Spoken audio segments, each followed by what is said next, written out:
ഈശോ മിശിഹായ്ക്ക് സ്തുതിയായിരിക്കട്ടെ. ശ്ലീഹക്കാലം 2-ാം ഞായറാഴ്ച. ഇന്നത്തെ ഒന്നാം വായന പുറപ്പാട് പുസ്തകം 19-ാം അധ്യായം 1 മുതൽ 8 വരെയുള്ള വാക്യങ്ങളാണ്. ഇസ്രായേൽക്കാർ ഈജിപ്തിൽ നിന്ന് പുറപ്പെട്ടതിൻ്റെ 3-ാം മാസം 1-ാം ദിവസം എന്ന് പറഞ്ഞ് 2 മാസം കഴിഞ്ഞപ്പോൾ അവരെവിടെ ചെന്നു? സീനായി മരുഭൂമിയിലെത്തി. അവർ റഫീദിൽ നിന്ന് പുറപ്പെട്ട് സീനായി മരുഭൂമിയിൽ പ്രവേശിച്ച് മലയുടെ മുൻവശത്ത് പാളയമടിച്ചു. മോശ ദൈവസന്നിധിയിലേക്ക് കയറി ചെന്നു. 2 മാസം കൊണ്ട് അവർ സീനായിലെത്തി. പിന്നെ നമുക്കറിയാം, പിന്നീട് അവർ ഒരുപാട് കാലമൊക്കെ അലഞ്ഞു തിരിയേണ്ടി വന്നു. ഈ സീനായി മലയിൽ നിന്ന് ഒരുപാട് ദൂരമൊന്നുമില്ല പിന്നെ കനാൻ ദേശത്തേക്ക്, അല്ല ഇസ്രായേലിലേക്ക്. മലയുടെ മുൻവശത്ത് നിന്ന് പാളയമടിച്ചു. മോശ ദൈവസന്നിധിയിലേക്ക് കയറി ചെന്നു. കർത്താവ് മലയിൽ നിന്ന് അവനെ വിളിച്ച് ഇങ്ങനെ പറഞ്ഞു: യാക്കോബിൻ്റെ ഭവനത്തോട് നീ പറയുക, ഇസ്രായേലിനെ അറിയിക്കുക, ഈജിപ്തുകാരോട് ഞാൻ ചെയ്തത് എന്തെന്നും കഴുകന്മാരുടെ ചിറകുകൾ സംവഹിച്ച് ഞാൻ നിങ്ങളെ എങ്ങനെ എൻ്റെ അടുക്കലേക്ക് കൊണ്ടുവന്നുവെന്നും നിങ്ങൾ കണ്ടു കഴിഞ്ഞു. അതുകൊണ്ട് നിങ്ങൾ എൻ്റെ വാക്ക് കേൾക്കുകയും എൻ്റെ ഉടമ്പടി പാലിക്കുകയും ചെയ്താൽ നിങ്ങളെല്ലാ ജനങ്ങളിലും വെച്ച് എനിക്ക് ഏറ്റവും പ്രിയപ്പെട്ട എൻ്റെ സ്വന്തം ജനമായിരിക്കും. കാരണം ഭൂമി മുഴുവൻ എൻ്റേതാണ്. നിങ്ങളെനിക്ക് പുരോഹിത രാജ്യവും വിശുദ്ധ ജനവുമായിരിക്കും. ഇവയാണ് ഇസ്രായേൽക്കാരോട് നീ പറയേണ്ട വാക്കുകൾ. മോശ ചെന്ന് ജനത്തിലെ ശ്രേഷ്ഠന്മാരെ വിളിച്ച് കർത്താവ് കൽപ്പിച്ച കാര്യങ്ങളെല്ലാം അവരെ അറിയിച്ചു. ജനം ഏകസ്വരത്തിൽ പറഞ്ഞു: കർത്താവ് കൽപ്പിച്ചവയെല്ലാം ഞങ്ങൾ ചെയ്തു കൊള്ളാം. ജനത്തിൻ്റെ മറുപടി മോശ കർത്താവിനെ അറിയിച്ചു. അപ്പോൾ സീനായ് മലയിലേക്ക് മോശ കയറി ചെല്ലുന്നു. ദൈവം മോശയുമായിട്ട് സംസാരിക്കുന്നു. എന്നിട്ട് പറയുകയാണ്: അതുകൊണ്ട് നിങ്ങൾ എൻ്റെ വാക്ക് കേൾക്കുകയും എൻ്റെ ഉടമ്പടി പാലിക്കുകയും ചെയ്താൽ നിങ്ങളെല്ലാ ജനങ്ങളിലും വെച്ച് എനിക്ക് എൻ്റെ ഏറ്റവും പ്രിയപ്പെട്ട എൻ്റെ സ്വന്തം ജനമായിരിക്കും. പക്ഷേ വ്യവസ്ഥയുണ്ടത്. എന്താണ് ചെയ്യേണ്ടത്? എൻ്റെ വാക്ക് കേൾക്കണം, എൻ്റെ ഉടമ്പടി പാലിക്കണം. ഈ ഒരു വ്യവസ്ഥയിന്മേലാണ് തൻ്റെ ജനമായിട്ട് ഇസ്രായേലിനെ ദൈവം തിരഞ്ഞെടുക്കുന്നത്. എന്നിട്ട് പിന്നെ പറയുകയാണ്: നിങ്ങളെനിക്ക് പുരോഹിത രാജ്യവും വിശുദ്ധ ജനവുമായിരിക്കും. കാരണം ഭൂമി മുഴുവൻ എൻ്റേതാണ്. നിങ്ങളെനിക്ക് വിശുദ്ധ ജനമാണ്, പുരോഹിത രാജ്യമാണ്. ഇവിടെ നമ്മൾ ഈ പുരോഹിത രാജ്യം, വിശുദ്ധ ജനം എന്നൊക്കെ പറയുമ്പോൾ നമ്മൾ ഓർക്കുന്നതാണ് വിശുദ്ധ ജനം. വിശുദ്ധ ജനം, പാപമൊന്നുമില്ലാത്ത ജനം, അങ്ങനെയാണ് നമ്മൾ പെട്ടെന്ന് മനസ്സിലാക്കുക. അങ്ങനെയല്ല, എനിക്ക് വേണ്ടി, ദൈവത്തിന് വേണ്ടി മാറ്റിവെക്കപ്പെട്ട ജനമെന്നാണ് അതിനർത്ഥം. ഈ വിശുദ്ധീകരിക്കുക അല്ലെങ്കിൽ കൂദാശ ചെയ്യുക എന്നൊക്കെ പറഞ്ഞാൽ അതിൻ്റെ അടിസ്ഥാന അർത്ഥം ഏതെങ്കിലും ഒരു പ്രത്യേക കാര്യത്തിന്, അത് ദൈവികമായ കാര്യത്തിന് വേണ്ടി മാത്രം മാറ്റിവെക്കുക എന്നുള്ളതാണ്. നമ്മളൊരു പള്ളി വെഞ്ചരിക്കുമ്പോൾ ആ പള്ളി എന്ന കെട്ടിടം പിന്നീട് ദൈവികമായിട്ടുള്ള ആരാധനയ്ക്ക് മാത്രമായി മാറ്റിവെക്കപ്പെടുന്ന ഒന്നാണ്. ഇതുകൊണ്ടാണ് നിങ്ങൾ എൻ്റെ വിശുദ്ധ ജനമായിരിക്കും എന്ന് പറഞ്ഞ ഇതാണ്. വിശുദ്ധ ജനമാണ്, എനിക്ക് വേണ്ടി മാറ്റിവെക്കപ്പെട്ട ജനമാണ്. അങ്ങനെ നിങ്ങളായിരിക്കണം. രണ്ടാമതെന്താണ്? നിങ്ങളൊരു പുരോഹിത ജനമാണ്, പുരോഹിത രാജ്യമാണ്. നിങ്ങളെനിക്ക് പുരോഹിത രാജ്യവും വിശുദ്ധ ജനവുമായിരിക്കും. എന്താ പുരോഹിത രാജ്യം എന്ന് പറയുന്നത്? ഈ പുരോഹിത രാജ്യം എന്ന് പറഞ്ഞാൽ പുരോഹിതൻ്റെ ദൗത്യം എന്താണ്? പുരോഹിതൻ്റെ ദൗത്യം എന്താണ് എന്ന് അഹറോന് ദൈവം കൊടുക്കുന്ന വസ്ത്രത്തിൻ്റെ കാര്യം പറയുന്ന പുറപ്പാട് പുസ്തകം 28-ാം അധ്യായത്തിലും, അതുപോലെ പിന്നീട് കുറേയെല്ലാം കഴിഞ്ഞിട്ട് പ്രഭാഷകൻ്റെ പുസ്തകം 46-ാം അധ്യായത്തിലുമെല്ലാം എന്താണ് പുരോഹിതൻ്റെ ദൗത്യം എന്ന് പറയും. അതുപോലെ സംഖ്യയുടെ പുസ്തകത്തിൽ പറയുന്നൊരു കാര്യമുണ്ട്, എങ്ങനെ പുരോഹിതൻ മനുഷ്യരെ ആശീർവദിക്കണം ദൈവത്തിൻ്റെ നാമത്തിൽ. ഇതെല്ലാം പറയുമ്പോൾ പുരോഹിതൻ്റെ ദൗത്യത്തെക്കുറിച്ചാണ് പറയുന്നത്. അവിടെ എല്ലാവരെയും ദൈവത്തിൻ്റെ വഴികൾ പഠിപ്പിക്കുക എന്നുള്ളതാണ് ഏറ്റവും പ്രധാനപ്പെട്ട കാര്യം. പിന്നെ അവരുടെ പാപങ്ങൾക്ക് പരിഹാരം ചെയ്യുക എന്നുള്ളതാണ്. അവരുടെ കാഴ്ചകളിൽ കുറവുള്ളതൊക്കെ നികത്തുക എന്നുള്ളതാണ്. അവരുടെ ഇടയിൽ ന്യായവിധി നടത്തുക എന്നുള്ളതാണ്. അതുപോലെ ഇവർക്ക് കൊടുക്കുന്ന വസ്ത്രം, അഹ്റോനും മക്കൾക്ക് കൊടുക്കുന്ന വസ്ത്രം, അവിടെയെല്ലാം അത് സൂചിപ്പിക്കുന്നത് അവർ യഥാർത്ഥത്തിൽ ഈ ദൈവജനത്തെ നിരന്തരമായിട്ട് ഓർത്തുകൊണ്ട് ദൈവത്തിൻ്റെ മുമ്പിൽ വ്യാപരിക്കണമെന്നുള്ളതാണ്. അപ്പോൾ എനിക്ക് നിങ്ങളൊരു പുരോഹിത രാജ്യമായിരിക്കും എന്ന് പറഞ്ഞ അർത്ഥം, അല്ലെ വിശുദ്ധ വിശുദ്ധ ജനമായിരിക്കും എന്ന് പറഞ്ഞ അർത്ഥം എന്താണ്? ഇതൊക്കെ തന്നെയാണ്. ആ ദൈവനാമത്തിൽ ഈ ലോകത്തെ മുഴുവൻ ആശീർവദിക്കാനായിട്ട് നിങ്ങളെയാണ് ഞാൻ തിരഞ്ഞെടുക്കുന്നത്. നിങ്ങളാണ് ഈ ലോകത്തെ എൻ്റെ വഴികൾ പഠിപ്പിച്ചു കൊടുക്കേണ്ടത്. അവരുടെ പാപങ്ങൾക്ക് പരിഹാരം ചെയ്യേണ്ടത് നിങ്ങളാണ്.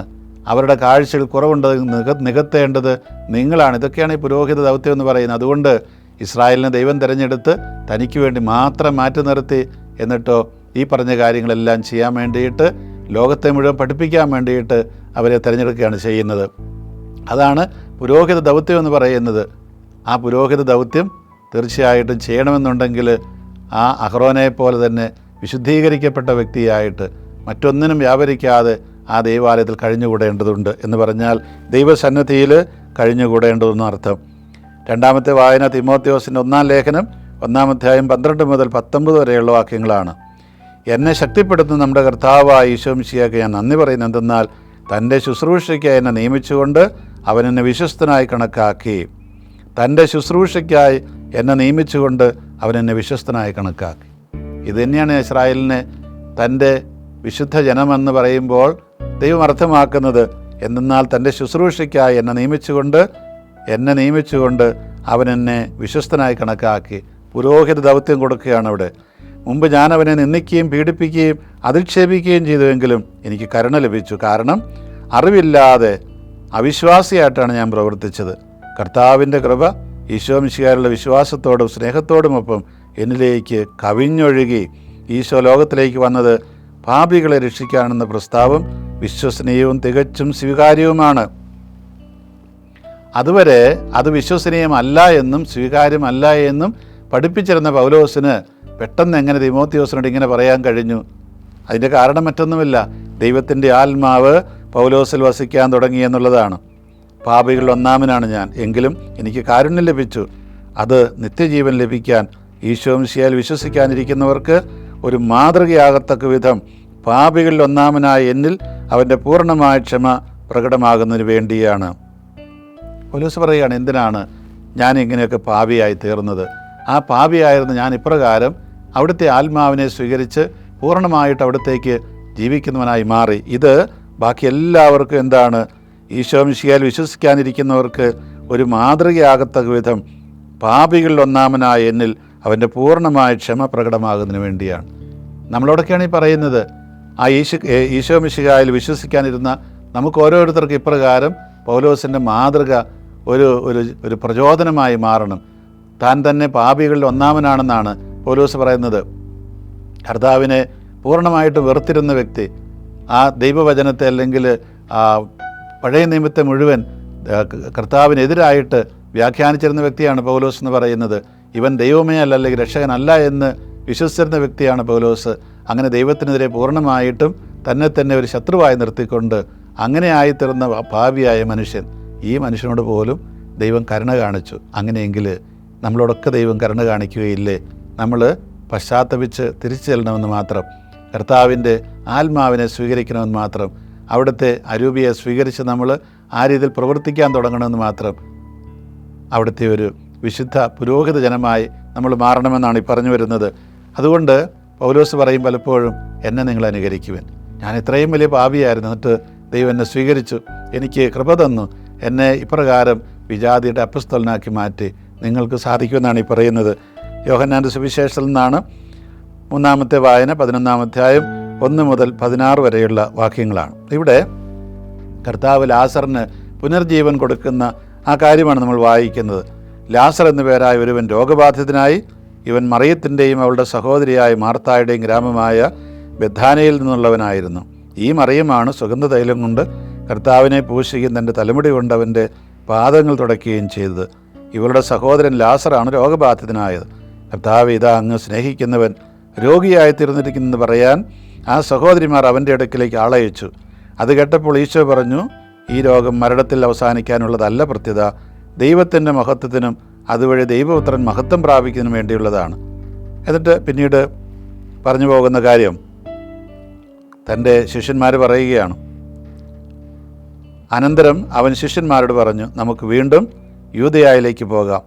ശിഷ്യന്മാർ ചോദിച്ചു, ഗുരോ, യഹൂദർ ഇപ്പോൾ തന്നെ നിന്നെ കല്ലെറിയാൻ അന്വേഷിക്കാമായിരുന്നല്ലോ, എന്നിട്ട് നീ അങ്ങോട്ട് പോവുകയാണോ? ഈശോ പറഞ്ഞു, പകലിന് 12 മണിക്കൂറില്ലേ? പകൽ നടക്കുന്നവൻ കാൽ തട്ടി വീഴുന്നില്ല. ഈ ലോകത്തിൻ്റെ പ്രകാശം അവൻ കാണുന്നു. രാത്രി നടക്കുന്നവൻ തട്ടി വീഴുന്നു, കാരണം അവന് പ്രകാശമില്ല. അവൻ തുടർന്നു, നമ്മുടെ സ്നേഹിതനായ ലാസർ ഉറങ്ങുകയാണ്, അവനെ ഉണർത്താൻ ഞാൻ പോകുന്നു. ശിഷ്യന്മാർ പറഞ്ഞു, കർത്താവേ, ഉറങ്ങുകയാണെങ്കിൽ അവൻ സുഖം പ്രാപിക്കും.